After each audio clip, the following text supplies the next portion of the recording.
les dernières déclarations de Laurent Ruquier pouvaient le laisser penser. Et selon Le Parisien, si est désormais inéluctable. D'après nos confrères en effet, l'animateur devrait bel et bien quitter les antennes de France Télévisions. Mais Laurent Ruquier ne devrait pas partir à la retraite pour autant. Toujours selon les informations du Parisien, le présentateur pourrait bien signer chez la concurrence. Un départ à TF1 est notamment évoqué, chaîne où il avait effectué un passage éclair en 1995 avec les éphémères News et où il a récemment fait une apparition dans Masked Singer.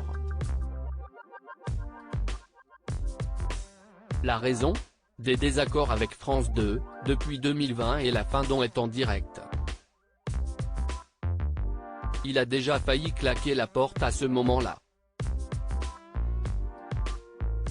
Pas à cause de Léa mais de l'arrivée de son producteur dans la boucle. Il avait peur que se reproduise le schéma qu'il a connu avec Catherine Barma dans On n'est pas couché, a confié une source à nos confrères.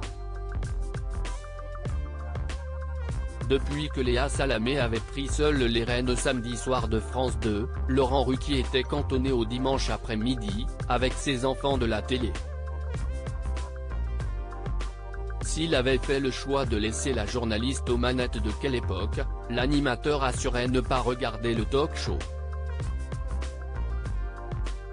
Interrogé le 9 avril dernier par le JDD, au sujet de l'incroyable succès d'audience rencontré par la nouvelle émission de Léa Salamé, Laurent Ruquier n'avait pas manié la langue de bois. Laurent Ruquier, sera-t-il dans les grosses têtes ? Je n'ai vu que des extraits. L'émission de Léa Salamé et de Christophe de Chavannes est un beau succès d'audience. Mais j'aimerais avoir eu la même aide de la chaîne quand on faisait On est en direct les 2 dernières années, si est à dire ne pas avoir un téléfilm face à moi sur France 3 plutôt que de l'opéra comme aujourd'hui, lançait-il. Un tacle appuyé au service public ? Impossible à savoir.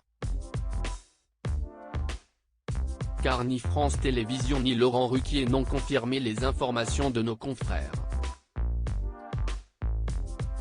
Mais selon Le Parisien, l'animateur restera celui des grosses têtes sur RTL à la rentrée.